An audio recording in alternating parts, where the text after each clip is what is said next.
Here's the truth many IT teams don't realize until after a breach. Microsoft Defender covers more than you think, but much less than you assume. And the costliest mistakes happen in the blind spots you didn't even know were there. The question isn't Defender versus Sentinel. The question is whether your current monitoring strategy is quietly failing you right now. In this session, we'll expose those blind spots and show how to decide if Sentinel is really worth the investment. The Defender comfort zone. Most IT admins assume that turning on Microsoft Defender means they're fully covered, but the question is, does it actually see everything? That's where the comfort zone comes in. Defender creates a strong layer of security across Office, Identity, and Endpoint, all sitting neatly inside the Microsoft 365 ecosystem.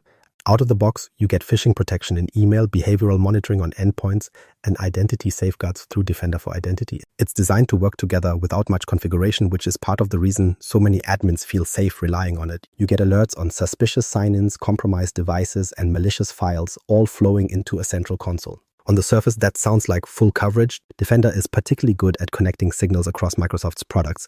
If a phishing email slips into Outlook and an employee clicks a malicious link, Defender can trace the chain to what happened next on that user's endpoint.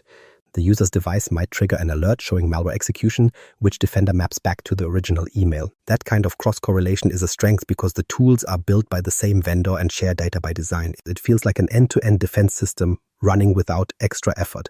For day-to-day operations, that's exactly the kind of visibility admins rely on. But here's the catch. Defender's reach is powerful but time-limited.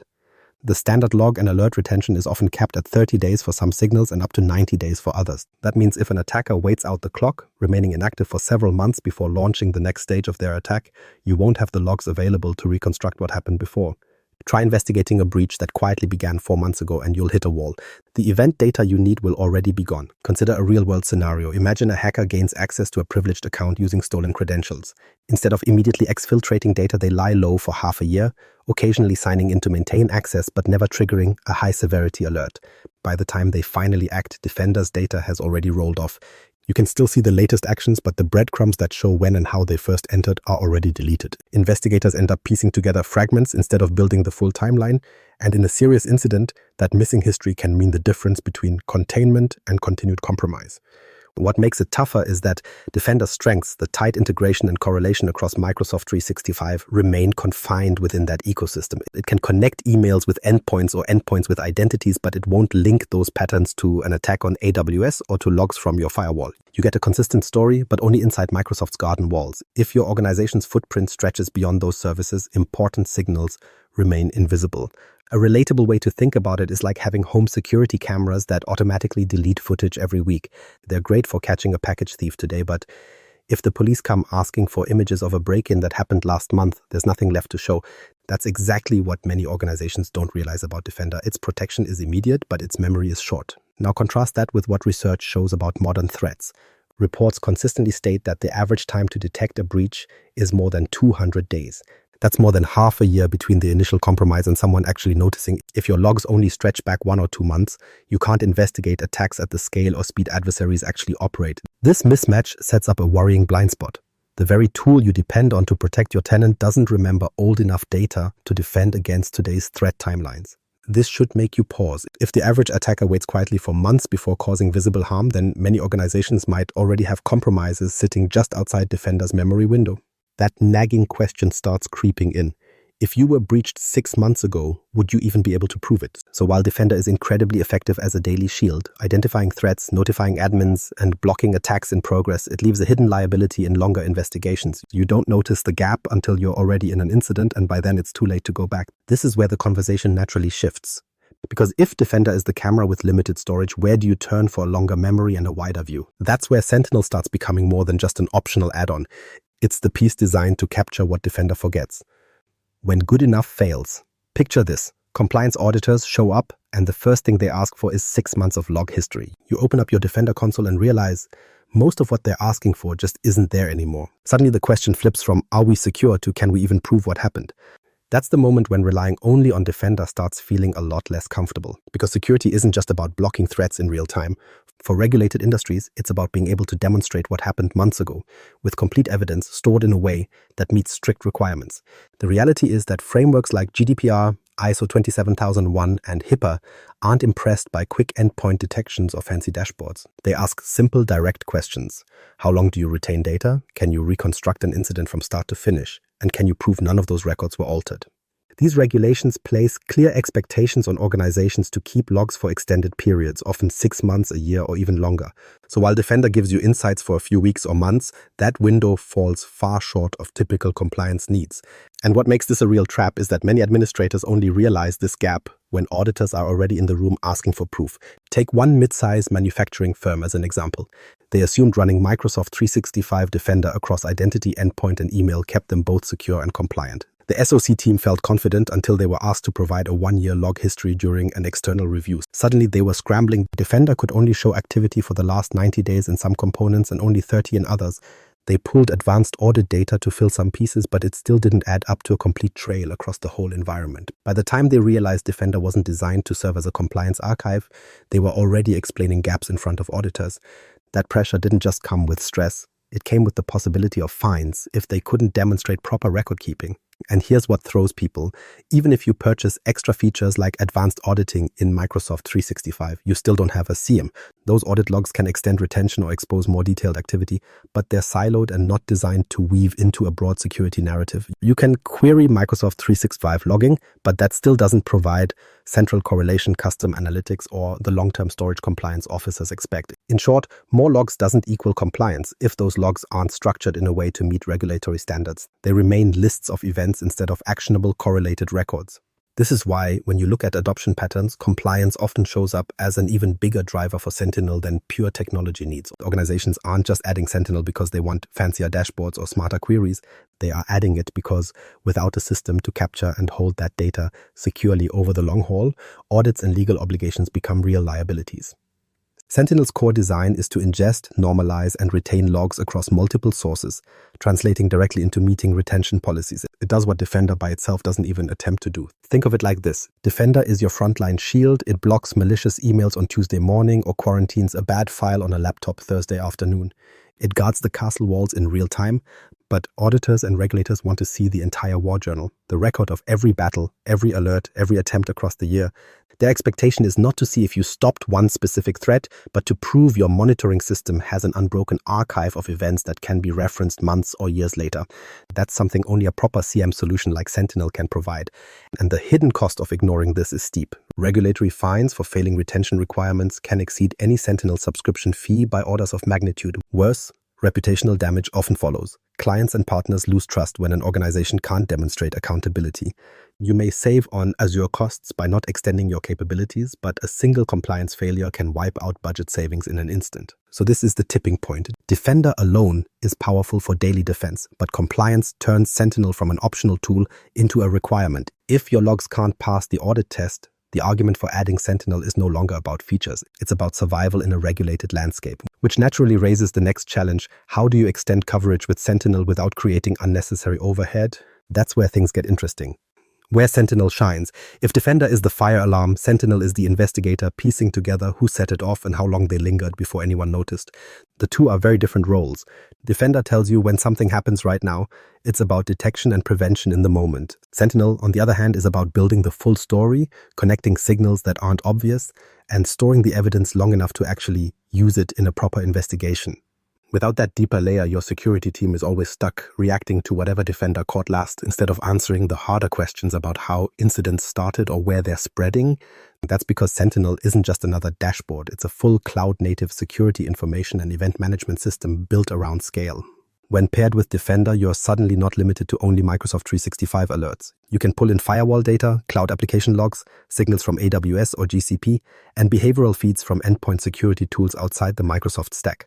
Think of it like extending your monitoring from just your apartment to the entire building. The scope widens, the memory deepens, and the ability to ask custom questions about your environment becomes much more practical. The hesitation most teams face, though, is cost. Sentinel charges based on the volume of data you ingest and store. Every log and every event adds to the meter. For lean IT operations, that number can look intimidating. But ignoring Sentinel because of sticker shock can cause much bigger costs later. A breach that goes undetected for half a year because signals were siloed doesn't just mean downtime. It often means compliance penalties, contract losses, and damage to customer trust. For most businesses, that's the kind of hit that dwarfs the expense of storing data in Sentinel. Where Sentinel shines is that breadth across platforms and time. It isn't limited to Microsoft workloads. You can create analytics that connect an odd login attempt on Azure AD with API calls happening inside AWS. Defender would never know those systems relate, but Sentinel stitches it together because it ingests both data sources. Same with long-term retention. You can analyze trends over a year or build baselines of user behavior that only make sense when you look at 6 months or more of history. Defender's 30 to 90-day memory doesn't let you ask those questions. Sentinel does. There's a breach story that illustrates this perfectly. An attacker started with a phishing email sent into Microsoft 365. Defender flagged the suspicious message and even quarantined it. But one user clicked before it was pulled. The attacker pivoted, using that identity to log into cloud applications outside Microsoft, eventually exploiting AWS resources. Defender stopped flagging once activity moved off Microsoft infrastructure. For the SOC, the trail ended, but Sentinel had ingested both the Defender alerts and logs coming in from AWS. The correlation took minutes. A compromised user in Microsoft 365 tied directly to unusual API calls in AWS. What looked like two separate issues became a single attack narrative because Sentinel was building bridges across systems. In practice, it's not complicated to start. You connect your Defender logs into a Sentinel workspace inside Azure. From there, Defender alerts become just one of the data streams you can query. You create custom rules that automatically elevate certain alerts into full incidents or trigger workflows. Instead of manually chasing down a suspicious login followed by an endpoint malware alert, Sentinel correlates them together into one case, saving analysts precious time. A quick demo of connecting Defender for Endpoint and seeing logs stream into Sentinel usually opens eyes because you instantly see how the data aligns. The real game changer is automation. Sentinel integrates with logic apps, which means you can design playbooks that run as soon as an alert fires. Imagine a phishing alert automatically disabling the user account, forcing a password reset, notifying the admin, and creating a ticket in ServiceNow, all without human intervention. You set the logic once, and Sentinel enforces it every time. That's something standalone Defender can't replicate because it doesn't sit in the orchestration layer. Over time, that automation trims response time from hours down to minutes. And here's the bonus many don't realize. Sentinel isn't just Microsoft-centric. You can plug in Palo Alto firewall logs, SAP audit trails, or even Linux syslogs. Suddenly, your central console is more than a Defender extension. It's a true security operations hub. That reach matters because one of the biggest modern challenges isn't that Microsoft tools fail, it's that environments sprawl across multiple vendors. Sentinel breaks down those walls. So the payoff is simple. Sentinel takes the individual alerts Defender generates and weaves them into a coherent storyline that accelerates detection, investigation, and containment. Instead of chasing unconnected pings, security teams follow a clear narrative grounded in both Microsoft data and everything around it. Which brings us right to the next practical challenge. If Sentinel is this powerful, when do you actually add it to Defender without blowing the budget? That's where strategy comes in. Building smart, not expensive. Many teams hesitate to turn on Sentinel because they're convinced it will send their Azure bill through the roof. On the surface, that fear makes sense. Sentinel charges by the volume of data you ingest and store, and in a world where logs are endless, it sounds like an open tab at a very expensive restaurant. But smart admins know the real picture is different. Sentinel doesn't need to collect everything, and when configured correctly, it doesn't double your storage costs. The trick is understanding what data flows in, how it gets ingested, and how to avoid common mistakes that waste money. The biggest misconception is that flipping on Sentinel instantly means every Defender log is copied over into a new workspace, charging you again for data you already own. That's where a lot of sticker shock stories come from. Teams assume duplication is inevitable, so the cost estimate skyrockets and the whole project gets shelved. In reality, Defender data can stream directly into Sentinel through data connectors without duplication. You only pay for what Sentinel actually ingests and retains, not for some hidden double storage fee. So the I'll be built twice fear is more about misunderstanding the pipeline than the platform itself. Here's what this looks like in practice. Defender for Endpoint already produces alerts when devices see suspicious activity. Instead of manually exporting those logs or paying to store them separately, you connect them straight into Sentinel. Now, Sentinel treats those alerts like any other data stream. Because it's direct ingestion, you're not running up a second copy of storage. You're reusing what's already being produced. That design keeps costs lean, and it also means you can query Defender data inside Sentinel without ever juggling exports or duplicate systems. For admins, that's one less headache and one less invoice surprise. But cost management isn't just about log pipelines, it's about volume control. Imagine setting Sentinel to ingest every single event without limits. You'd quickly end up with noise drowning out the important stuff. That's where analytics rules come in. With a simple configuration, you can filter for only the alerts you care about, say high severity identity risks or unusual admin activity. Sentinel allows you to build rules that immediately promote those alerts into incidents while ignoring lower-tier noise that adds little value. A practical demo would be creating a rule that only ingests Defender alerts tied to suspicious privilege escalation. Now you've cut your ingestion sharply while still covering the scenarios that matter most. Think of your strategy as layered. Defender alone handles the basics: endpoint detections, phishing, identity threats. That covers the day-to-day guard duty. Then you overlay Sentinel selectively for long-term memory and cross-platform correlation. Instead of sending every log line from every endpoint, you stream only critical categories: identity data, endpoints showing advanced alerts, and admin activity streams that auditors care about. You don't break the bank storing low-level telemetry you'll never query. The difference is huge. Defender-only monitoring is like looking at today and tomorrow. Sentinel plus selective logs is like having an ongoing archive to go back 6 months or a year when auditors or investigations come calling. Scaling Sentinel the smart way means starting with what you already have in Defender XDR. Build your base there. Then ask yourself which specific logs would be devastating to lose after 90 days. 9 times out of 10, it's identity and privileged access data. Endpoint alerts follow closely behind. Those are the first candidates for feed into Sentinel. Over time, maybe you add specific cloud workloads or firewall logs, but it's done intentionally, not all at once. That way, each new log stream has a purpose and a cost justification behind it. Here's a simple analogy. Treat Sentinel like a security archive vault, not a junk drawer. You don't dump every receipt, every alert, every piece of paper inside it. You store the critical documents you know you'll need years later, and you organize them so they're easy to find. A junk drawer fills up fast and becomes useless. A vault, carefully filled and structured, delivers value at the exact moment you need it. That's the mindset that keeps Sentinel powerful without making your Azure invoice terrifying. So the mini outcome here is clear. Sentinel doesn't have to be expensive. In fact, when connected correctly and trimmed to high-value streams, it enhances your visibility without breaking the budget. The idea isn't to replace Defender or to treat Sentinel like a dumping ground. It's to combine the real-time shield you already own with a historical record you actually control. Which brings us to the final piece: figuring out how to map that decision for your own organization so you know where Defender ends and where Sentinel really starts to pay off. Making the call for your organization. Here's the real question to ask before signing a Sentinel contract. What risks, if ignored, would actually sink your business? It's not about whether Sentinel looks good in a demo or whether your peers are buying it. The real decision comes down to the risks you can live with versus the ones that would cause damage you cannot recover from. Once you frame it that way, the choice between staying with Defender only or layering Sentinel on top becomes less about features and more about survival in your operating environment. Think of this stage as a decision tree. Defender gives you built-in coverage across Office, identity, and endpoint, and it does that well out of the box. Sentinel steps in where retention, cross-cloud integration, and long-term incident analysis matter. The question is, where does Defender stop being enough in your context? Some organizations don't need more than Defender for daily defense. Others hit compliance walls or visibility gaps within the first quarter. That's why this isn't a one-size-fits-all call. It's about aligning tools with actual needs instead of buying on fear or hype. Different organizations hit different pain points. A 20-person consultancy using just Microsoft 365 and a small number of cloud apps has a very different set of risks compared to a multinational handling sensitive health or financial data. Compliance requirements alone can flip the table. If you need to answer to GDPR or HIPAA, the audit trails and retention needs become non-negotiable. If your client contracts require forensic reconstruction of events going back a year, Defender's standard retention won't pass a test. But if your environment has little regulatory pressure and endpoints are the main entry point for attackers, then Defender's built-in XDR capabilities might cover most of what matters. To make it practical, it helps to walk through 3 questions. First, how strong is your current security posture? Are you confident your configurations are tight, users trained, and existing protections running as intended? Second, what's your actual threat profile? Are you mostly seeing endpoint malware and phishing campaigns, or are you facing cross-cloud or supply chain attacks that span multiple platforms? Third, what retention or compliance requirements are you bound to meet? Do your auditors expect a year of logs, or is quick detection the primary goal? Those questions shape the decision faster than any product marketing slide ever could. Let's say your biggest problem is still users clicking malicious links.